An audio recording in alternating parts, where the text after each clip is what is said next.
बिस्मिल्लाहिर्रहमानिर्रहीम अस्सलाम वालेकुम। आज जो हमारा chemistry class 9th new book का जो टॉपिक है वो है इंथाल्पी। लास्ट लेक्चर में हम लोगों ने देखा था सिस्टम एंड सराउंडिंग कि सिस्टम क्या होता है, सराउंडिंग क्या होता है, कैसे कैसे ये एंडोथर्मिक है, कैसे ये एक्सोथर्मिक है।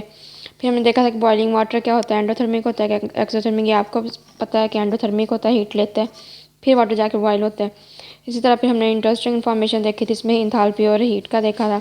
अब इंथाल्पी को हम लोग डिटेल से देखेंगे कि इंथाल्पी होती क्या है। तो सबसे पहले जो एक कॉमन एग्जांपल है, जिससे हम लोग खाना खाते हैं तो हम लोग एनर्जी ले रहे होते हैं। अगर तो खाना खा के वैसे ही बैठ जाएं तो ये तो एक ना एनर्जी की फॉर्म आ जाएगी, ठीक है, वो हम ले रहे हैं।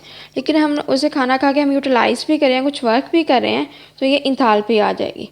मतलब कुछ एनर्जी लेके फिर उसको वर्क डन कर रहे हैं, जब कुछ वर्क डन करें तो ये इंथाल्पी में आ जाएगा। तो इंथाल्पी क्या होती है कि ये होती है total amount of heat energy present in a molecule under standard condition. तो स्टैंडर्ड कंडीशन कौन सी होती हैं? टेम्परेचर 0 डिग्री सेल्सियस हो और जो प्रेशर है 760 मिलीमीटर हो। तो is also called its heat content. तो इसे हीट कंटेंट भी बोल देते हैं, एंथैल्पी भी बोल देते हैं। तो ये ही enthalpy is the measurement of energy in the thermodynamic system. तो ये थर्मोडायनामिक सिस्टम की जो है वो एनर्जी मेजरमेंट है। The quantity of enthalpy is equal to the total heat content of the system. तो जो क्वांटिटी एंथैल्पी की वो हीट कंटेंट, सिस्टम का जो हीट कंटेंट है उस पर उसके इक्वल होती है। तो जितनी ज़्यादा हीट कंटेंट होगा उतनी ज़्यादा उसकी एंथैल्पी होगी। तो ये नंबर ऑफ मॉलिक्यूल्स पे भी डिपेंड कर रही होती है। जितने ज़्यादा नंबर ऑफ मॉलिक्यूल्स होंगे उतनी ज़्यादा उसकी एंथैल्पी होगी। जितने भी नंबर ऑफ मॉलिक्यूल्स कम होंगे उतनी कम उसकी एंथैल्पी होगी। तो ये सम किसका होता है? इंटरनल एनर्जी का और वर्क डन का। जो टोटल हीट कंटेंट होता है वो मतलब इंटरनल, जिसे इसे एंथैल्पी बोल देते हैं हीट कंटेंट को। और जो सम किसका होता है? इंटरनल एनर्जी का और उसका वर्क डन का होती है ना। ये सम होता है पोटेंशियल एनर्जी का और काइनेटिक एनर्जी का। पोटेंशियल एनर्जी क्या होती है, काइनेटिक एनर्जी क्या होती है?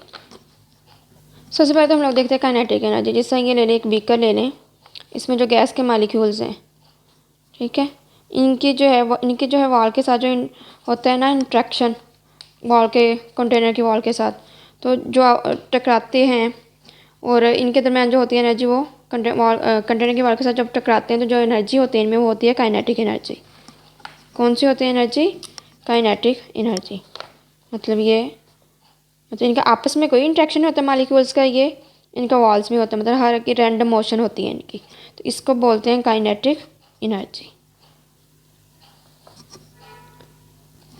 और पोटेंशियल एनर्जी क्या होती है? अगर इनके जो मॉलिक्यूल्स हैं इनके आपस में इंट्रैक्शन हो, मतलब इनके फोर्सेस ऑफ अट्रैक्शन वीक होती हैं वैसे आपस में, तो वैन फोर्सेस होती हैं। तो ये था इनका आपस में नहीं था, इनका जो कंटेनर की वॉल है उनके साथ इंट्रैक्शन था, इनका था आपस में इंट्रैक्शन इनके मॉलिक्यूल्स का। तो इसमें जो है इनका आपस में इंट्रैक्शन है एक मॉलिक्यूल का दूसरे मॉलिक्यूल के साथ। तो वो फोर्सेस ऑफ अट्रैक्शन भी हो सकते हैं, दूसरा इंट्रैक्शन भी हो सकता है, कोलाइडर। तो ये इसे क्या बोलेंगे? इस एनर्जी को पोटेंशियल एनर्जी। तो अब इसका क्या है, अब मॉलिक्यूल्स तो एक जो बीकर में है वो एक दूसरे के साथ वॉल के साथ भी, कंटेनर की वॉल के साथ भी कोलाइड कर रहे होते हैं, आपस में भी कोलाइड कर रहे होते हैं।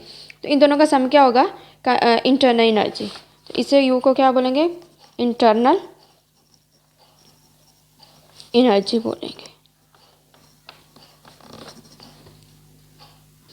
और ये स्टेट फंक्शन होते हैं, इंटरनल एनर्जी और एंथैल्पी दोनों। मीन के जो enthalpy, internal energy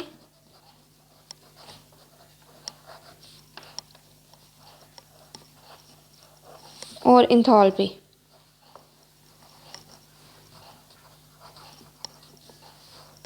both are state function, both are state function।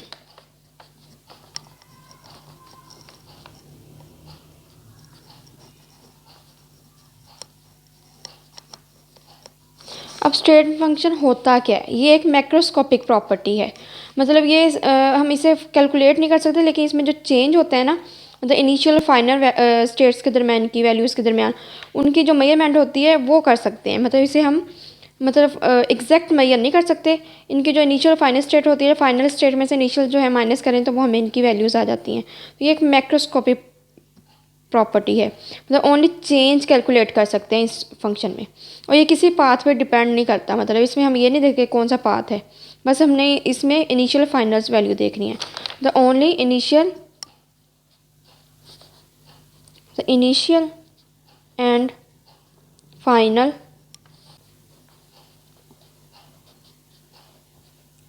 Values, ये ओनली मैक्रोस्कोपिक प्रॉपर्टी है, मतलब इसे macroscopic property of the system है, मतलब जो कि रखती है सिर्फ इनिशियल एंड फाइनल वैल्यूज़, मतलब इनिशियल और फाइनल स्टेट में जो वैल्यूज़ रखती है उस पर ये डिपेंड कर रही होती है, मतलब ओनली चेंज कैलकुलेटेड इसमें कर सकते हैं, but independent to the path, जो कोई पाथ अडॉप्ट करता है उस पर डिपेंड नहीं कर रही होती। तो ये है स्टेट फंक्शन की डिफाइन, मतलब ये इंटरनल एनर्जी और जो इंथैल्पी है ये दोनों स्टेट फंक्शन है, मतलब ये दोनों हैं इनिशियल और फाइनल वैल्यूज़ पे डिपेंड करेंगे, ये डिपेंड नहीं करेंगे कि कौन सा पाथ अडॉप्ट किया है, और ये मैक्रोस्कोपिक प्रॉपर्टी मतलब स्टेट फंक्शन है दोनों। इसी तरह प्रेशर है, टेम्परेचर है, वॉल्यूम है, ये भी सारे स्टेट फंक्शन में आ जाते हैं। एंथैल्पी को किससे डिनोट करते हैं? एच से। तो हम लोग इसकी एग्जैक्ट वैल्यू तो फाइंड आउट नहीं कर सकते क्योंकि हमें इसकी इनिशियल और फाइनल वैल्यू के ज़रिए हम लोग इसे फाइंड आउट करते हैं, तो हम करते हैं चेंज इन एंथैल्पी, मतलब डेल एच, मतलब इसका हम डेल एच फाइंड आउट कर सकते हैं, ओनली एच फाइंड आउट नहीं कर सकते, मतलब change in enthalpy find out कर सकते हैं, अकेला एंथैल्पी हम फाइंड आउट नहीं कर सकते। क्यों नहीं कर सकते? क्योंकि ये इनिशियल फाइनल स्टेट इसकी होती है, इनकी अपनी वैल्यूज़ होती हैं, तो उसके ज़रिए हम लोग भी change in enthalpy find out कर सकते हैं। और जो साइक्लिक सिस्टम होता है ना, साइक्लिक सिस्टम, उसकी जो एंथैल्पी होती है ना वो ज़ीरो होती है। क्यों होती है ज़ीरो? क्योंकि वो साइक्लिक होता है ना। फॉर्मूला क्या है इसमें? Del H is equal to internal energy, मतलब हम लोग चेंज इन इंटरनल एनर्जी देखेंगे, प्लस पी डेल वी, मतलब ये वर्क डन है, मतलब अगर इसे वैसे भी लिख दें सिंपल फॉर्म में, मतलब वैसे लिखें तो change in enthalpy is equal to change in internal energy plus work done. तो वर्क डन आपको पता है कि pressure volume, product of pressure and volume होता है वर्क डन के। तो यहाँ पे जो है प्रेशर कांस्टेंट लिया है, मतलब ज़्यादा यही लेते हैं कि प्रेशर कांस्टेंट लेते हैं, वॉल्यूम कांस्टेंट कम ही लेते हैं। इसकी दो कंडीशन होती हैं ना, del H is equal to del E और प्लस वी डेल्टा पी। तो यहाँ पे जो है, यहाँ पे प्रेशर जो है ये कांस्टेंट लिए, यहाँ पे वॉल्यूम कांस्टेंट लिए, लेकिन ज़्यादा जो है वो ये यूज़ करते हैं हम लोग, क्योंकि इसमें जो वॉल्यूम तो कांस्टेंट नहीं ले सकते, ज़्यादातर प्रेशर लेते हैं कांस्टेंट। तो ये वाली जो है हम लोग इक्वेशन ये वाली जो है एंथैल्पी की, ये ज़्यादातर यूज़ करते हैं हम लोग। और ये सिर्फ गैसेस के लिए हम लोग यूज़ कर सकते हैं, मतलब लिक्विड और सॉलिड्स के लिए उनके जो वॉल्यूम पे इतना ज़्यादा अफेक्ट होता ही नहीं है। तो अगर उनके होगा तो वो डेल वी ज़ीरो होगा, तो जो ये प्रोडक्ट है फिर वो ज़ीरो हो जाएगा, और डेल एच जो है वो is equal to internal energy, approximate internal energy, del H is equal to ये approximate internal energy, change in internal energy. तो ये देखें, अगर यहाँ पे वी ज़ीरो लगा दें और जो पी है, पी भी जब करेंगे मल्टीप्लाई तो वो ज़ीरो हो जाएगा, तो हमारे पास जो प्रोडक्ट आएगा ये एक केस में है सॉलिड और लिक्विड के केस में, सॉलिड और एंड लिक्विड के केस में ऐसा होता है, क्योंकि उसमें जो है वॉल्यूम जो चेंज होता है इतना अफेक्ट नहीं कर रहा था, जितना हम वॉल्यूम लेते हैं वो उतना ही एग्जैक्ट होता है। ये गैस के जो मॉलिक्यूल्स होते हैं ना, इन पे वॉल्यूम का बड़ा अफेक्ट होता है। और ये जो एंथैल्पी है ये एक एक्सटेंसिव प्रॉपर्टी है, मीन कि ये अमाउंट पे डिपेंड करती है, depend upon on amount.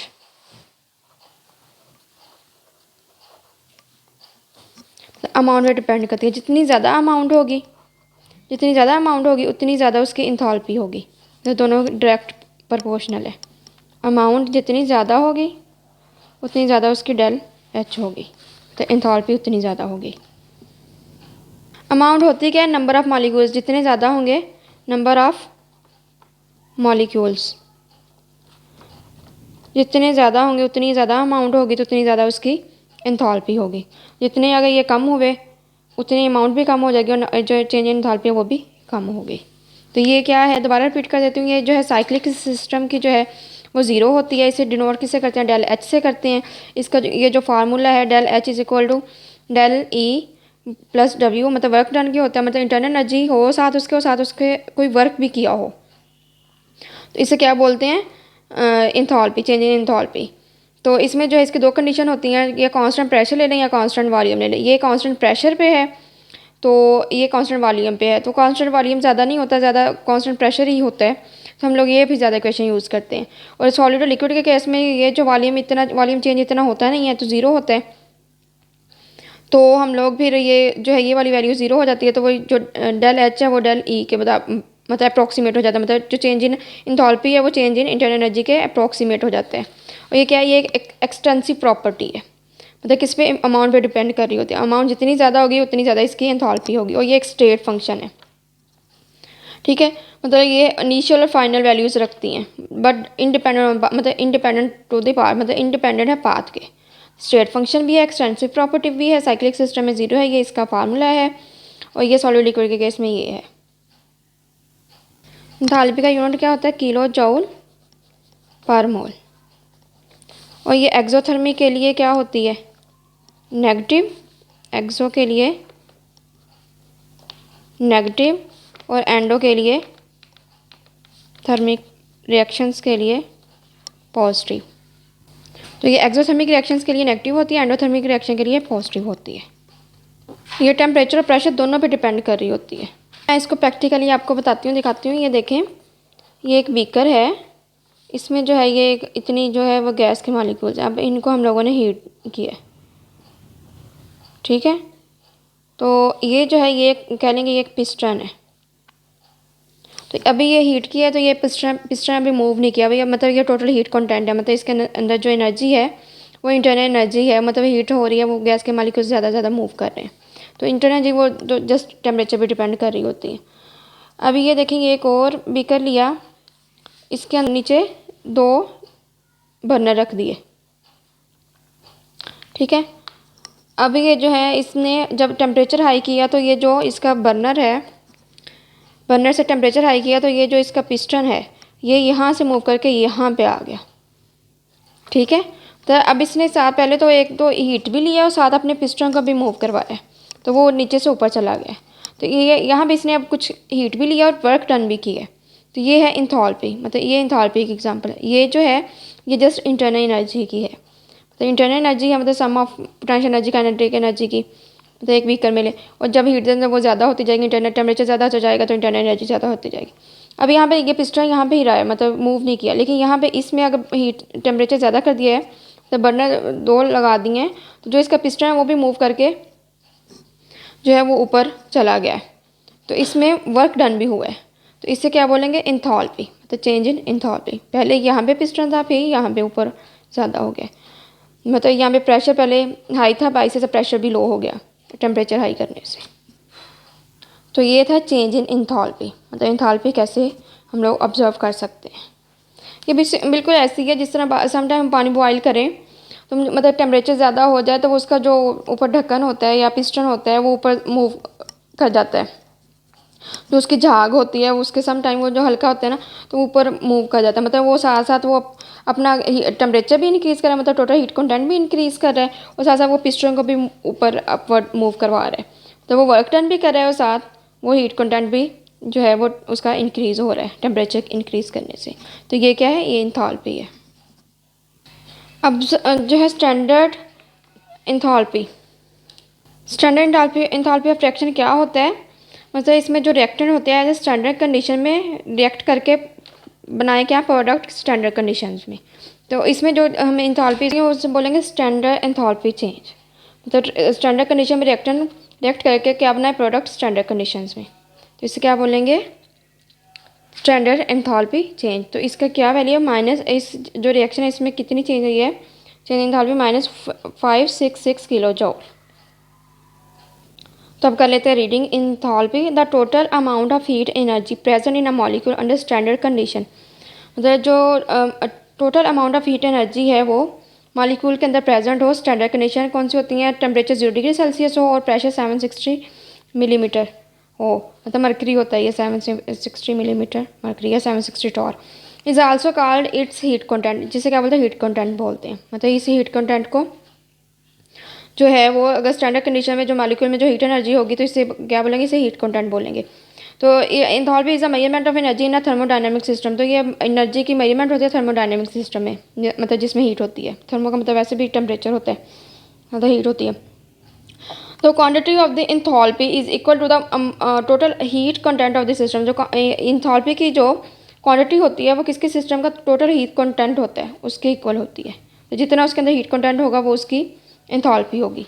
Enthalpy of a system is represented by H, while the change in enthalpy which a system undergo is represented by del H. तो हम हमेशा del H ही लेते हैं, एच हम लोग डायरेक्ट कैलकुलेट ही नहीं कर सकते। ये एक स्टेट फंक्शन है, मतलब ये मैक्रोस्कोपिक प्रॉपर्टी है स्टेट फंक्शन से। मतलब इसकी हमें इनिशियल फाइनल वैल्यूज़ की जो है वो हमें वैल्यूज़ पता होती हैं स्टेट्स की। Enthalpy change in enthalpy measure कर सकते हैं। Other change of the system can not be measured directly. मतलब जो टोटल इंथैल्पी होती है वो सिस्टम की डायरेक्ट मेजर नहीं कर सकते, लेकिन change in enthalpy brought about in a system can be measured comparatively easily. तो चेंज इन इंथैल्पी मतलब हम लोग वो इजीली मेजर कर सकते हैं।